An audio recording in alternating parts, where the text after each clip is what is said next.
Welcome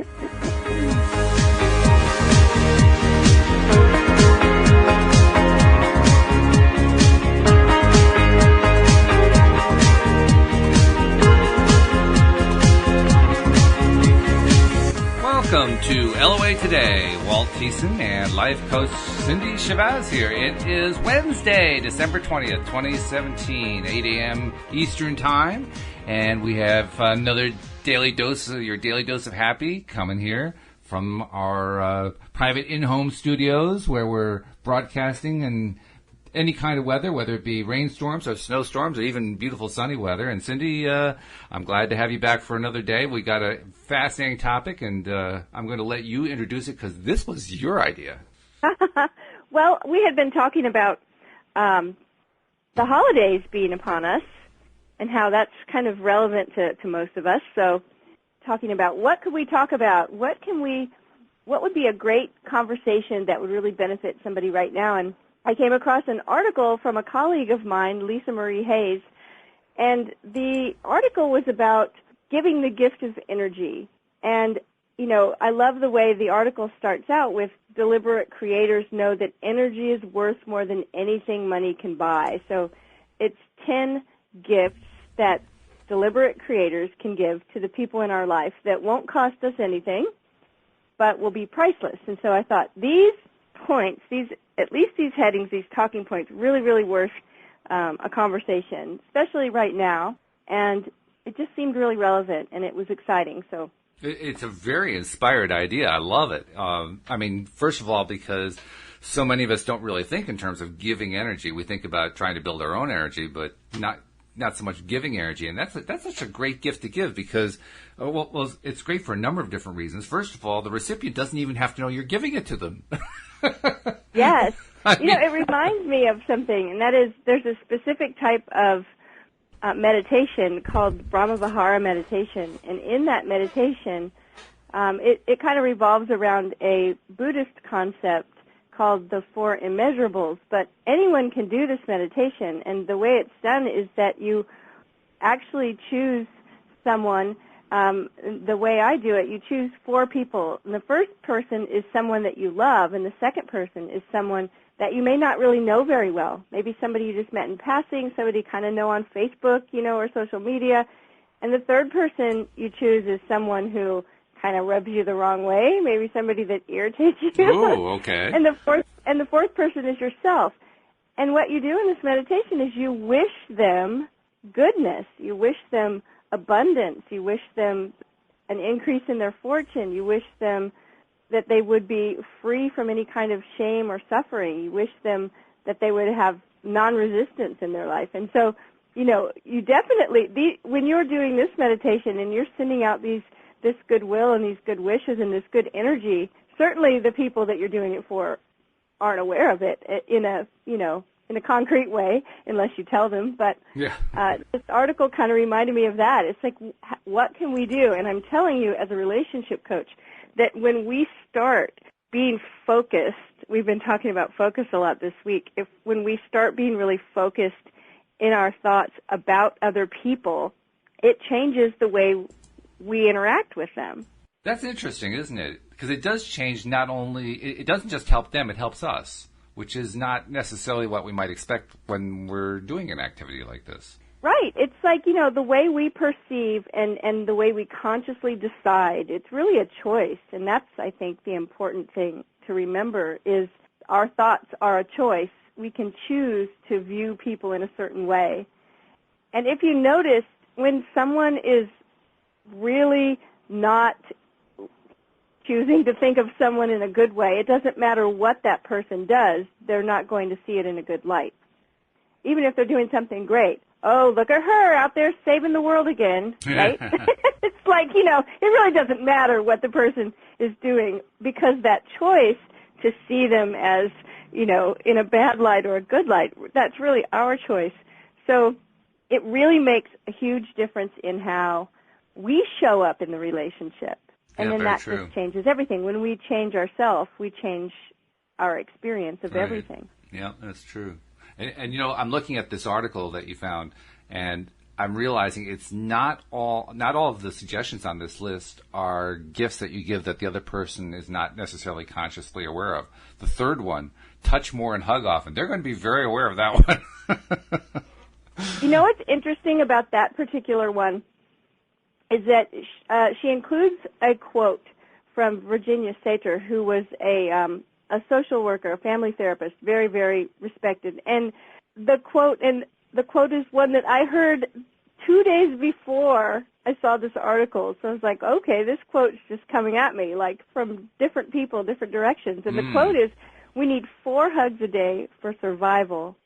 We need 8 hugs a day for maintenance. We need 12 hugs a day for growth. I'm thought, definitely wow, falling behind. I'm not up to par right here. I can tell. Right? I need to do more. I feel like I get a lot of hugs, but I was like 12 hugs a day. Okay, I gotta increase that. It reminded me, just reading this reminded me of one of my sisters was a flight attendant for some time, and she was telling me that when people exited the plane, and if you've ever flown on a plane, you're exiting and the flight crew is saying, goodbye, thank you for flying with us. Right. She said occasionally she would just throw out an I love you. Ooh. And she said she would say, thank you for flying with us, I love you, have a great day. And she said it always affected the people. Like she said, I realized one day when she said, we love you, and she said this woman looked like she was going to burst into tears, and she said, think about the people that live alone and might not get told I love you on a daily basis or a weekly basis or True. ever. Yeah, that's true.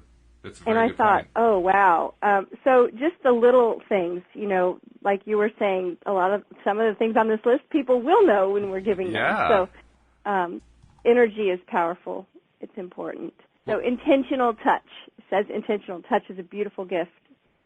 It doesn't have to be a hug. Sometimes just touching someone's arm or shoulder in a compassionate way is enough. And I think that's really true. So we all need to aim for at least 12 hugs a day. Now, I have to say that in light of what's been going on, particularly in the news media lately, we should probably throw a caveat in here, which is you don't just touch we should hug our anybody. spouses, we should hug our children, we should hug our pets. Right, yes. We must be selective about it. There's also the idea of just asking, I've had someone ask me before, can I give you a hug? And here I am. I live in the South. People really hug a lot here. People that you just met, when you go to shake their hand, will say, oh, no, I'm a hugger, and just hug you. So, yeah, you're right. We have to be conscious and focused and aware. And I like the idea of saying, may I give you a hug, rather than may I have a hug. Yes. That reminds me, I had a couple that I coached, and they ended up getting married, so that's always fun for a relationship coach to be invited to a client's wedding. And in their wedding vows, instead of I take this woman as my wife, they changed it to say I receive. Oh, how nice. Oh, I thought it was so awesome that at midnight after the wedding party was over, I came home and I think I wrote a blog about it. This is years and years ago, but I was very inspired by that. So choice of words, very important. So maybe we should go through each of these, because we've skipped to number 3, but they're all really good, and each one deserves a little attention, I think. So why don't we? I love the first one. Imagine everyone in your life is thriving. So read it out to us. What's it say? It says, imagine that everyone in your life is thriving.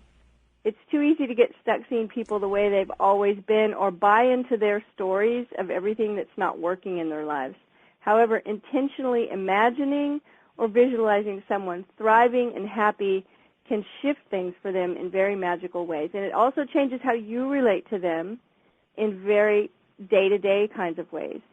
It says, if you can hold a loved one with a vision of highest desired outcomes, ridiculously easy successes, and effortless joy, you might just be a magic maker in someone else's life. This might be my favorite one. You know what I like about this one the best? I mean, this is great because you're giving this to somebody else, but I don't know if everybody realizes when you're doing this, you're actually giving yourself something really good here. Because, no, seriously, because how often do we go through life not thinking these kinds of things about people in our lives? Thinking about, thinking critically about what's going on, or thinking, why do they keep behaving that way? Or, they seem to be stuck, or, why are they treating me that way? Or any of a litany of other things. We almost never think of them consciously and deliberately in the terms used here, such as intentionally imagining or visualizing someone thriving and happy. Yeah, what? I love this, imagining them having ridiculously easy successes. Yeah, ridiculously easy successes. So often when someone in our life is struggling with something, then that becomes their story, and then that becomes the story we believe. And I know from being a coach that one of the things I always bring myself back to is that I can't buy into the story when the story is things are so hard and I'm never going to get there, right? So if I can't hold my client in the space of having their highest outcome possible, wherever I hold them at, that's about the level that they can come up to with me as a coach or in my work with them. And so it's important to see them succeeding. And I love the idea of ridiculously easy successes and effortless joy. So that is where we need to hold people that we love. Oh, yeah. Because I have to admit, I am just as guilty as anyone else of the opposite. And when on occasion I have tried to do this activity, I guess that's what my original point was, it has an effect on me that I don't expect.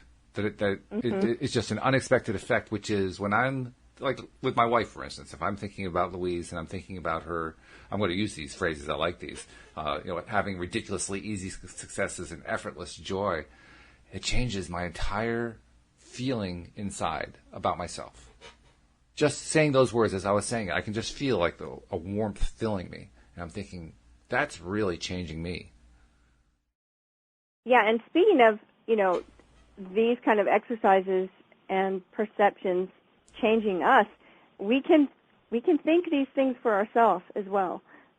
Fantastic gift to give ourselves as well. Sure. To imagine ourselves thriving, imagine ourselves having ridiculously easy successes. I do like the idea of starting by wishing it for others, though, because that's easier, for me anyway. I don't know, maybe for other people it's easier to wish it for themselves, but for me it's a lot easier to wish it for somebody else. So. Oh, no, the whole grass is always greener on the other side. Okay. I think that's the same concept, right? It's like, it's easy for us to imagine it being easier for someone else. I think because so. Yeah. we're not in their struggle personally most of the time. So, yeah, no, I think you're right. I think it's easier, and so it's a great way to bring that energy in. Like you said, it changes the way you feel, and what you said was it changes how I feel about myself. Yeah, which is unexpected. I was hoping it would also, affect the way she feels and the way I feel about her. But the third one was that I didn't really expect that one until I actually tried it, and oh wow, it really does. It does affect me positively. That's good. Yeah. I like that.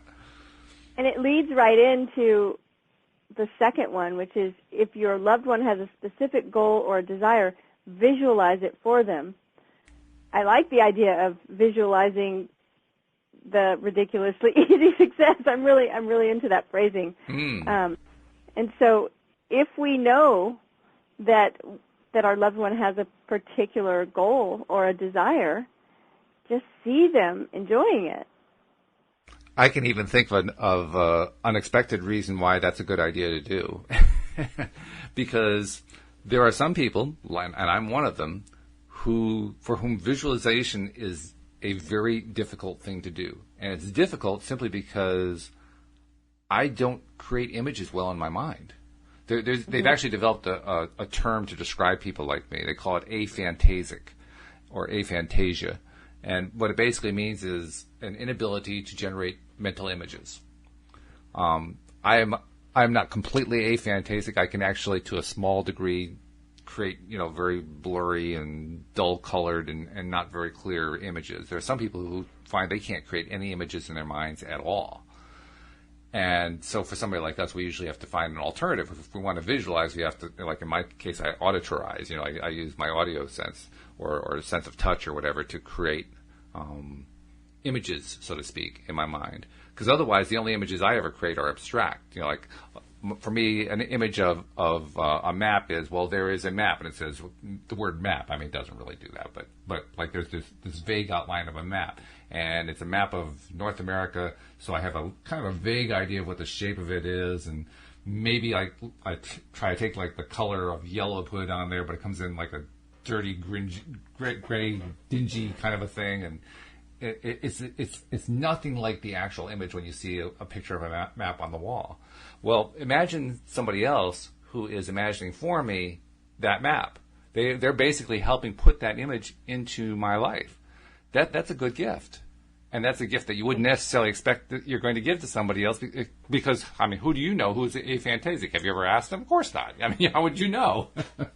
No, but I did once, I wrote a curriculum and taught a weekend intensive class that was intuitive painting.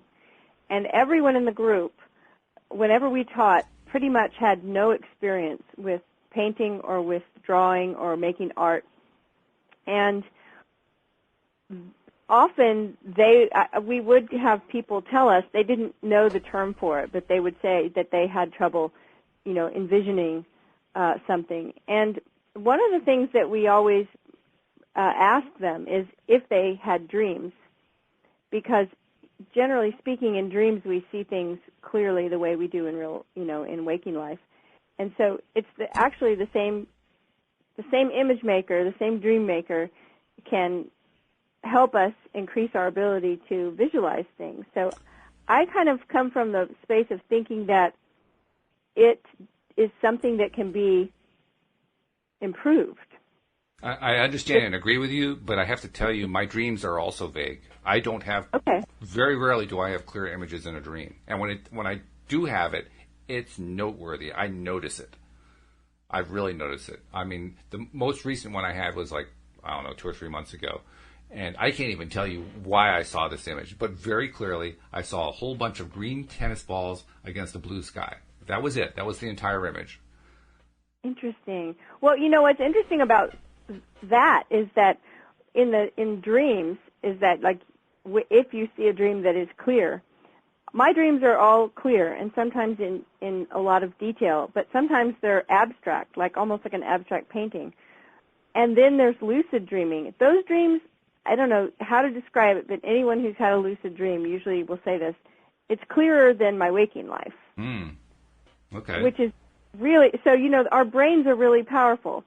You said when you see a map, you said the word map, and then you said, no, well, not really the word. Well, I was nodding my head because I often, when I envision things, there are words. I often see words or see how someone's name is spelled. I want to know how it's spelled because if I don't know, it's like I need to see it. So that's interesting to think of the different ways that we might visualize, right? Someone else achieving a goal.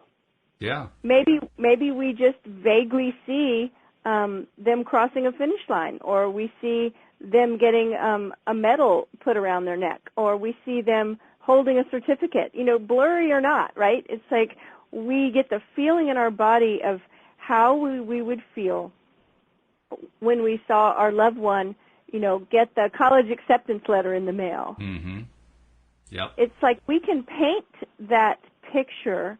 If you have trouble visualizing, I think you can paint the picture with words. That's what I end up doing. Concepts, actually. It's concepts more than anything else. Yeah. Yeah. So it says here, this is more specific than seeing them thriving. This is giving your time to one particular desire of someone you care about. You may be more effective at creating through visualization for a loved one because you don't have the same kind of sticky need or attachment to a desire as they do. Yeah, I like that one. Sticky need or attachment. That's good. All right. Because I've had plenty of those, I know. I've had many times where it's like I was stuck to it. And sometimes you need a little help getting unstuck, Well, you do. That's what the podcast is for. That's what Right. coaches are for. That's what, right? I mean, Speaking of which, Yeah. I want to interrupt and point out to listeners, if you are enjoying the podcast, this is a good thing to visualize for somebody else. In fact, don't just visualize it. Go onto your favorite social media channel and say, hey, I'm listening to LOA today talking about the energy gifts that we can give to people. It's really good. Check it out. Because we need to have the word spread, and we need more and more people to reach this and hear about this and follow and subscribe to the podcast and so forth. Not just for our sake, but for their sake too. It's a great gift you can give to them. Just as you're enjoying it, they can enjoy it. And the more often that we're enjoying these positive things in our lives on a day-to-day basis, the better off we all are. So please take some time and just share it. so we talked about touching more and hugging often. Right? That was 3. So you ready to move on to 4? Yeah, let's do it. Forgive the sticky stuff. There it is, the sticky stuff. So Lisa says in her article, show me a family that doesn't have some hidden pockets of resentment and at least a couple of old grudges in the mix. And I'll show you a family on a television show. I'm not even sure about that, but I understand her point. Yeah. Sometimes it's the small things that don't get forgiven because they're attached to larger resentments. Sometimes the big stuff just camps out in relationships because tackling forgiveness seems too big. Yeah. Forgiveness isn't a once-and-done thing. It's a commitment to a process. It doesn't mean the wrong gets made right. It merely means you're choosing to put it behind you for real and be present in your relationships in the moment. Forgiveness, it says forgiveness might be the greatest gift at all for both the forgiver and the forgiven. This is so, so, so important. One of the things I often like to think and remember and help people understand, she mentions here about it doesn't mean the wrong gets made right. When we forgive, we're not saying it's okay. We're not saying that thing that you did to me that was so awful that I've been holding a grudge about, yeah, it's okay. No, we're not saying it's okay. And we don't forgive people. We actually, even though she is saying here, this is a really big gift, it's a gift for us. Yes. We forgive not so that, to let them off the hook, but to let us off the hook of carrying around a grudge. Yes. Carrying a grudge is the biggest energy drain. And understanding forgiveness in terms of how it's helping the forgiver, I think is the best way to understand it. I mean, sure, the person who you're forgiving, that's going to help them too. But the biggest help, I think, is for the forgiver, because the forgiver is now letting go, releasing, just abandoning that hidden pocket of resentment, as she calls it. And when you do that, you're the one who benefits. You benefit I agree. big. I think that when we're dragging around unforgiveness, and I say dragging around because it's like a weight, and carrying it is heavy, even when we don't realize it. It's like, hidden pockets is a good term because it's sort of camping out there in the background, but it's still being a huge energy drain to us. Mm-hmm. And so when we let it go so we can let it go, so we can be free of it. And, of course, energy, everything affects everything else. So the energy with which we can now use for something better. Which also gives me a way to forgive in situations like you were describing where we really don't appreciate whatever the unappreciated behavior was. But because forgiveness is all about you releasing it, the forgiver releasing it, it's actually not a requirement that you forgive them to their faces. You can actually forgive them quietly in your mind. The point is to release it, not to do it personally. It's to release it. Right. The point is to just let go of that weight that you're carrying, of that. And, when the other things that we've mentioned in the article so far, imagining that people are thriving. I love that. Number one, imagine everyone in your life is thriving. Yeah. That's everyone in your life. It could be even this person that did something, bad to you. It could be people that you don't even know very well, right? It's everyone. Imagine everyone in your life is thriving. And so forgiveness is only going to help us be able to do that in a better way. Yeah, I keep going back to that number one, too, because that imagining of other people thriving, that's a good exercise all by itself, especially for myself, where early on, particularly, in the last few years I've gotten much better at it, but early on I had a hard time trying to figure out how to visualize my own thriving, my own successes. Well, there's really no better way to practice doing that than by doing it for a whole bunch of others, because that means each time that you're trying to imagine, that your spouse is thriving or your kids are thriving or your family are thriving or whatever, it's one more practice session, It's one more opportunity to say, okay, I got to imagine this. So what's this like? And you start framing it, you put the story together, you put the actions together. And then you do it for the next person. You put the framework together, the story together, the actions together, and then you do it for the next person. You're doing it over and over again.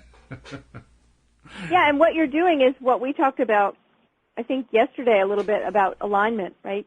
Mm-hmm. When we practice imagining everyone in our life thriving, then we're practicing aligning to that energy, the energy of thriving. Right. Exactly. And it gets easier and easier. We know that about how the brain works. Mm-hmm. It's that example of walking through a field of tall grass, and you're kind of trying to get through it. But if you keep walking that same path every day, pretty soon the grass is trampled down, and pretty soon the grass is not even there anymore, and now there's a path, and it gets easier and easier. It's the same way with our neural connections. So imagining everyone thriving, like you said, it's just practice over and over, and we'll be in the mix too. Just as long as the neighbor whose grass you're walking on isn't upset that you just matted down his grass. But other than that, it's fine. No. It's our own field. We have to okay, good. Okay, let's look at number 5. Decide to accept.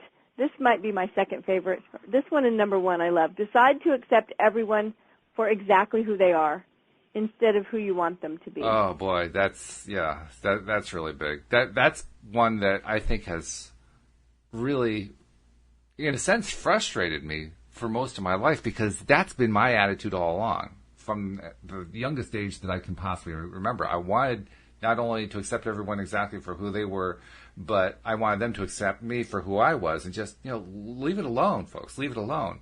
And what I ended up doing over time is learning their way instead. So I became critical of how they were, and they became critical of how I was. And I'm thinking, wow, how on earth did I get so far off track from what I wanted?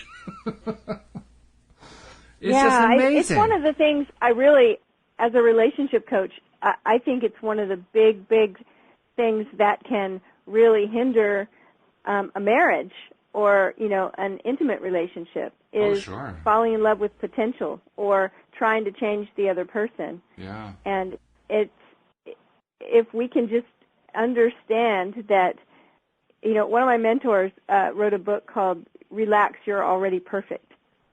And it's like, just recognize that they are who they are and love them for who they are, accept them exactly the way they are. Talk about resistance melting away. Mm-hmm. Yep. And it's not always easy.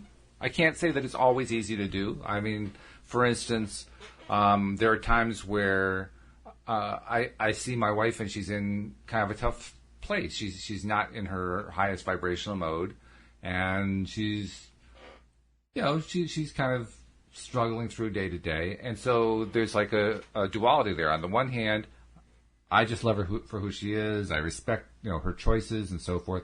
On the other hand, I want to help her. And you're often walking kind of a tightrope there, trying to figure out, okay, well, I don't want to push this too far, but on the other hand, I want to make sure she knows I'm here to help her if she wants to get, to a higher level. Yeah, so this is the place where we can just communicate what we see and how we feel and what our desire is, right? It's like, what can I do to make your day better? I really want to help. Can I give you a hug? Yeah. And then they get to choose, because, that's interesting, the idea of the emotional scale we've talked about before, and that, like, conflict and feeling, let's say, angry or frustrated is actually a higher level of energy than feeling like a victim. True. So sometimes we may see someone and they may be frustrated, and we have to realize that that's a better feeling for them than maybe where they were before. So maybe they are on their way up the emotional ladder. It can be, yeah. And sometimes it's just a matter of being patient. Yeah. I think the overall ideal that is identified in this fifth suggestion really summarizes it well. You mainly continue to just love them for who they are and just be available without intruding. Because the one thing you really don't want to be is the micromanager of their lives. That's the worst place to be. So you want to avoid that. But you want to be available. Yeah, and they don't want that either, believe me. Oh, no. Right? Absolutely not. Yeah. That's like the worst thing you can do. So, yeah, it's being available and, like you say, offering hugs, offering support. You know, would you like some support? The point-blank question, would you like some help? Sometimes, yeah, and, that's kind of like realizing that that's what we're doing when we're holding them in the space of knowing that they're, and this is maybe not true if we're talking of children, of little children, right? But I'm speaking of when we're talking about adults, is that holding them in the space where they're, whole and responsible and able to take care of themselves and make their own decisions. Like, give them that. Hold the vision for them as being someone who can call their own shots about it, and then offer if they need support. And if they say no, okay, then let them at it, right? Actually, interestingly enough, I apply the same rule to little children when I interact with them. I try not to impose myself on little children. I make myself available, I offer, and if they say no, I just back off. So it's basically, I take the same attitude that they're willing and able to accept responsibility for what they want and they don't want. And if a kid wants something, they don't really hide it. They're really good at showing it. It's not like you have to guess. Adults, you often have to play the guessing game. Never with a kid. Kid, it's like that's so true. obvious. That's so true. Absolutely. That's what I love about babies is how authentic they are. Oh, yeah. Yeah. When they need something, they let you know. Very clear. It's like people that, we were talking earlier about asking for support, and it's really hard for most people. People are much better givers than receivers. That's why we have so much trouble with the 3 steps we talked about yesterday, right? With receiving. Right. We talked about allowing. It's not always easy for us to be receivers. I mean, go to lunch with somebody and then try to pay the ticket. Oh, no, I'm good. It's like we've all done it. It's that receiving muscle that we need to flex. So, yeah. Yeah, it does take some practice on that. But, yeah, you're right. It's a good thing to practice that receiving muscle. I never thought of it as a muscle, but, yeah, it is, kind of. It is. Okay. Number 6, turn off your phone and give your time. Now, we've just created a revolution here. This is an assault on the connected society. Turn off your phone. Well, we were just talking about children, and the line here says, study after study shows that what almost every child really wants is not the latest and greatest toy. It's more time with their parents or favorite adults. We never grow out of craving time and attention. And very true. It's such a good point. I love all the ideas people have come up with, like, we've done it before at family dinners and things, is that all the phones just go in the middle of the table. Like, take your hands off your phone. We use our phones for so many things now that it's not just a phone anymore. We get our news on our phones, and we're texting with people on our phones, and we're checking our email on our phones, and we're playing games on our phones. And so it would be a revolution for everybody to just put their phone down. But it's something that we need to be conscious about. We can do it all of these things that we're talking about every day on the podcast are actually ways that we are learning how to focus better. And remember, what we focus on expands. So it's sort of the number one thing that we can do to get into the place where alignment comes easy to us is to be conscious and aware of what we're doing. And so even consciously putting the phone down. And you know what? I'm going to put my phone down, and I'm just going to give you my time and my attention. I'm not going to half listen to you and half check my phone. And you know, there's an interesting thing about this particular suggestion, turning the phone off. It's written to the adult and in the case of a family, to the parent. But I'm sure many parents are wishing that their kids would turn their phones off, and they're turning it around in their mind saying, well, okay, now I got to get the kids to turn the phone off so that they can participate more in the family or whatever it is. And it occurs to me, number 6, turn off your phone and give your time. You want your kid to do that more? Give more of numbers 1 through 5. Because what's the typical thought that goes through the parent's mind? The parent is thinking critically of the kid is disconnected from family life because he or she is spending all their time on their phone. Well, what if you turn the thought around and turn it into, wishing the best for the kid and how great it would be if they had their terrific success that came so easily and effortlessly and all this other kind of stuff that we were talking about in the earlier points. What if we were offering hugs more often to the kids? What if, we were forgiving the sticky stuff? How much less time would they spend on the phones? Probably a lot less. Because why do the kids go to the phones in the first place? Because that's where they're connecting to the people that are giving them the best strokes. Yeah, or because everyone around them's on the phone, including the parents, right? Yeah. I mean, we've all been in places where we look around and everyone's on their phone. We actually, I've seen people text each other when they're close enough to talk. That's just laughable. I mean, it happens all the time, but it's laughable. Yeah. It's so funny. A funny story about that is there are some of us that play a GPS game together, and we play on our phone. Mm-hmm. And we were at a big convention, and we were standing at the side of this parking lot, and there were maybe 10 of us, and we were during a really critical part of this game. So we're standing in a circle, and we're all looking at our phones, and it looks like we're furiously texting, but we're actually playing together as a team, this GPS game. And this woman drives up, and she rolls down her window, and she screams at us, for crying out loud, put your phones down and talk to each other. It was so funny. It was so funny. But in reality, oftentimes people are ignoring each other while they're paying attention to their phone. So a great rule is to put all the phones in a stack in the middle of the table just for a meal. It's like just put the phones down for this meal. It's fun to watch people suddenly start engaging again. I'm just imagining, what if that woman had read this article and instead of screaming at you, put the phones down? What if she started putting out that she wants you to have all of the wonderful enjoyment of phoneless contact? Oh, it really was funny. Makes me laugh. All right, so we know that phones can get in the way, and it really is one of the best gifts that we can give someone. Oh, yeah. Phone aside, and I know the phones get in the way, but that gift is giving someone your full attention, even if it's just for 1 minute, 5 minutes, when you talk to someone. And the act of actually putting the phone down consciously, like they might not notice that's what you're doing, but for your own self, to make the conscious act of putting it down and saying to yourself, I'm going to give this person my complete attention.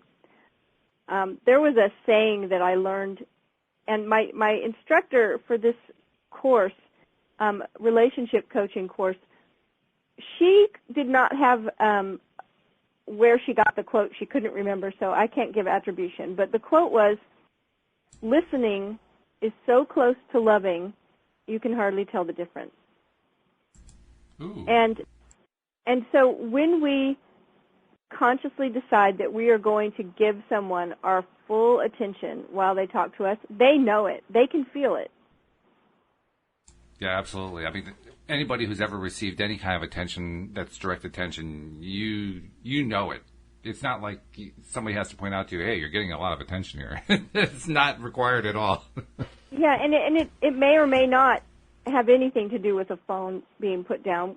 It's just, you can definitely not give someone your full attention whether or not you've got a phone in your hand. So just the idea of focusing on our attention. It's a good practice, too, because we do tend to be disconnected in a lot of our relations with people. And it's not just through phone. I mean, just in a number of different ways. We tend to keep people, at arm's length, depending on, maybe it's a difficult relationship or whatever, but we tend to do that. And so actually giving attention to somebody, particularly somebody who is not used to getting attention from you, they'll wake up. You'll a different reaction from them. So it works its way right into number 7, and number 8. I want to skip 7 and go right to 8 for a second, because we're talking about giving someone our attention and really listening. And number 8 is talk to anyone you care about as if they're the most important, most spectacular human on earth. That's going to be a challenge for some people. At that same time that we're willing to put the phone down and give someone our full attention, we can attend to them as though they were the most spectacular human on earth. That's really powerful to me. Yeah, that's very big. That's something that we would all do well to practice more of, because it would help everybody, including ourselves. If you've seen how much, people will get excited about, walking into a coffee shop and there's like a famous person there. Okay. It's like all of a sudden, oh my gosh, look who that is, right? It's like, what if we just looked at everybody like that? What if we gave everybody the benefit of the doubt that, no, this, for right now, you are in my presence, so you are the most spectacular human on earth, and I'm going to treat you that way. That would be a very different experience for all of us, I think. Really? Yeah, I think so. I love it. I think so. It says, if you want someone to rise, shine, and thrive, talk to them as if they are the single most special thing in the universe. We create with our words, and when you're talking to another, you're co-creating in their universe in real time. I like that last sentence, because we hear the phrase co-creating, but we hear it abstractly. That's one of the first really good applications of it that I've heard. When you're talking to another, you are co-creating in their universe in real time. I like that. Isn't that awesome? Yeah, that's really good. It's so true. I mean, a conversation, when we think about how powerful words are, and when we're having a conversation with someone, we're creating that conversation together. It's amazing. So powerful. And even more important than the words. Even more important than the words. The words are important, don't get me wrong, but even more important, when we're engaging in the kinds of activities they're talking about here, that this author is talking about here, we are doing something that is much more human than what we normally do. It's much more engaged. It's much more connected. It's much more loving. And when you do something that is different, so different from what you're used to doing, it's almost impossible to measure all of the ripple effects that come out of that, Mm-hmm. Yeah, well, think about that. I mean, everything affects everything else. You have this kind of conversation where someone has put their phone down and is actually listening to you in such a focused way. They want to be there with you. And not only that, but they're talking to you like you have some level of importance that's just out of this world, treating you like you're the most spectacular human on earth. Now, how is that going to change your day when you walk away from that conversation? Oh, it's going to be huge. And I just think of all the different areas of life. Imagine that being applied. I mean, right now I'm thinking, I want to have everybody out there experience it, and I want them to experience it in the most trying circumstances. Maybe I was into politics, and maybe they're focused on politics. Maybe it's the family's having some sort of crisis, and they're dealing with a family crisis. Maybe there's something going on at work. There's there's massive layoff, or there's a boss who's giving everybody a hard time or something. Who knows what? But the point is, there's some stuff going on at work. Imagine if this kind of attention was given in any of those environments to the people who were involved. How different their experience would be in that moment in time, in that environment, in that framework of dysfunction, or whatever you want to call it. Well, and I love what you said about the ripple effect, because it's so powerful just of itself. Just thinking what you're talking about right now, that conversation, especially in a time that can be, a particular incident or occurrence or circumstance that's really trying to get this level of attention and focus would feel so much better, and then it would just keep going and going. That's like icing on the cake. Oh, yeah. To have that ripple effect. So going back to number 7 was talk about your loved one as if they were always right and perfect in every way. and that can be a bit of a stretch sometimes, but it's a good exercise still. Well, here's what Lisa says about that. She says, I'm a relationship coach. I hear a lot of people talk about the ones they supposedly love in ways that aren't so loving. There's some serious power in the words we use. When we're talking about people we care about, we're setting up our expectations of them. People tend to rise just about as high as they're expected to. We talked about that earlier. That's absolutely true. Yeah. And then she says, speaking of her parents, she says, there's nothing sweeter than the way my parents talk about each other. To say it's positive doesn't really do it justice. It's sappy, but that sap is genuine. They adore each other, and I think they're onto something. They've got more than 70 years of marriage under their belts to prove it. So more sap. More sap. Talk about, and remember, this isn't talk to your loved one. This is talk about your loved one as if they were always right and perfect in every way. So this is a space where when I talk about my loved one, I don't need to give all my criticisms about them to the world. I can talk about what's right about them. I think it's just a really beautiful thing. I think so too. Yeah, and it's a reminder to do it more often, really, because every time that for instance, if I'm talking about Louise, every time I remind myself to phrase whatever I'm thinking about from the positive perspective, it helps.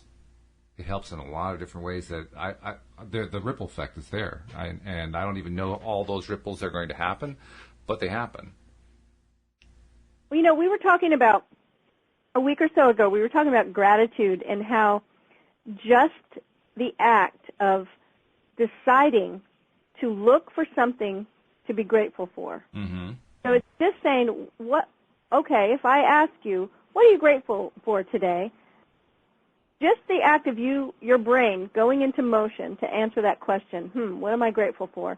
Just that act starts to create the brain chemicals that cause us to feel happier. Yes. And so if we think about this, talk about your loved one as if they were always right and perfect in every way. If I'm going to talk about a loved one, and that's the tact that I want to use, then it's almost like looking for a gratitude. I'm suddenly looking for the good things. I'm looking for what's right. Yeah, there is a parallel there. That parallel so when is someone strong. says to you, hey, Walt, how's Louise? Mm-hmm. You are in that space of getting to choose. Right. And you've got lots of good things that you can say. Oh, yeah. And so your brain is suddenly going into that mode of finding something good. Mm-hmm. It's that reticular activation again. That's right. And more, it's just one more exercise where we're learning how to focus on what's right and bring ourselves into alignment of that. Mm-hmm. Yeah. I love it. Yeah, that's very good. It's amazing. All of these gifts that we're talking about giving to other people, these energy gifts, in some cases actual physical gifts, but mostly energy gifts, they all lead to that exact same result, where everything starts to change within our own heads just by doing them. Yeah. Well, we were talking about that one day, a week or so ago on the podcast we might have been talking about it before we started the show, but the idea that everything is in our head. Yeah. We just forget how big the inside of our head actually is. It's amazing. It's only like 6 inches across or something.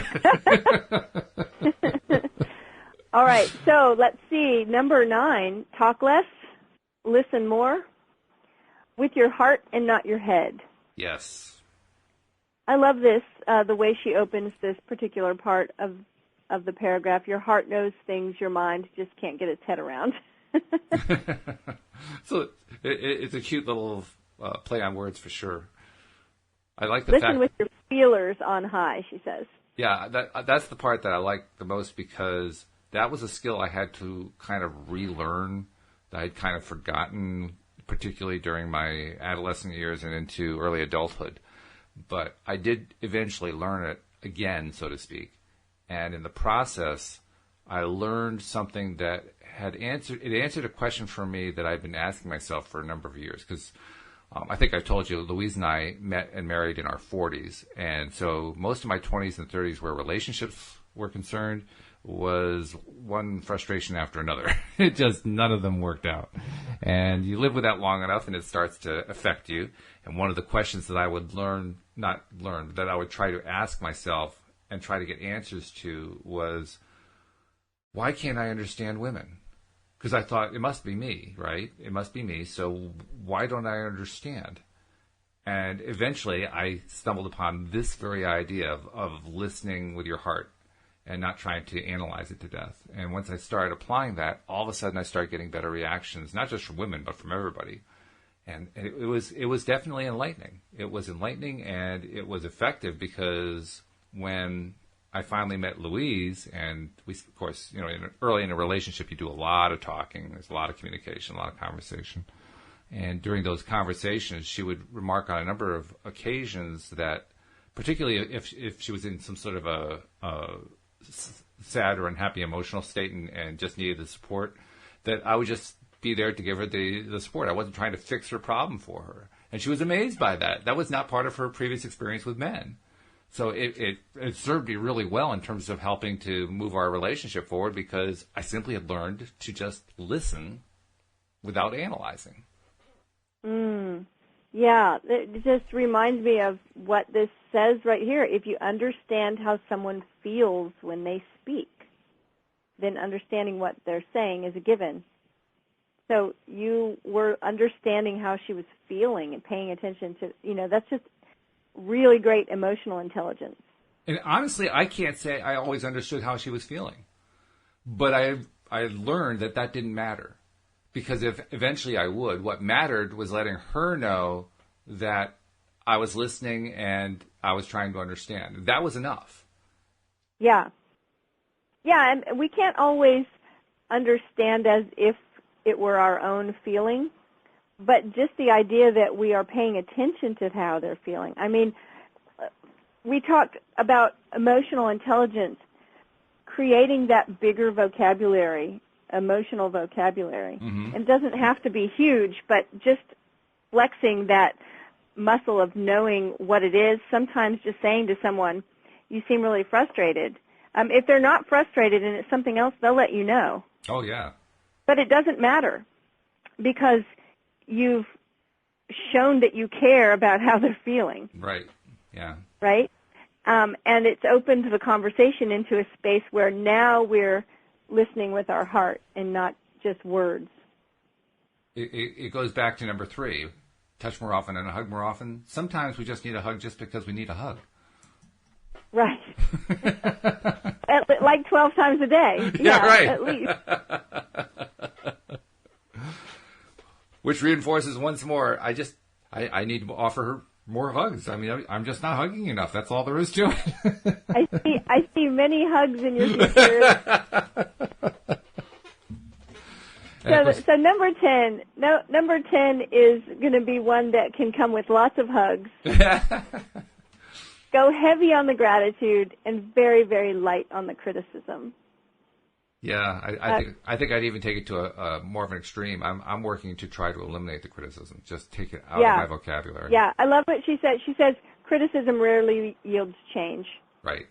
It usually just breeds resentment. Right. Criticism is a kind of focusing on what you don't want that always gets you more of exactly what you don't want. Yes, there it is right there. That's the one. When you realize that every time that you offer criticism thinking that you're helping, it always leads to more opportunities to criticize.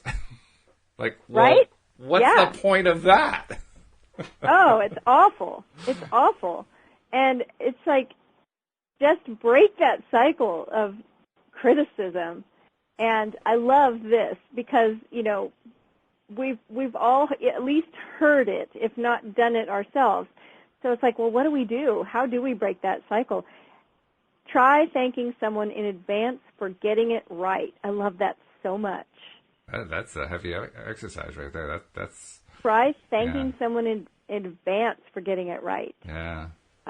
Liberally share everything you think is awesome about the people that you care about. Spend about 100 times more obsessing about what's right about someone you love than you do pointing out what you'd like to be different. Yeah, that's nice. I like that. Spend about 100 times more obsessing. I like that. Obsessing about what's right about someone that you love. That's really good. Thank more than you ask, and you're way more likely to get exactly what you want for yourself while giving exactly what others really need.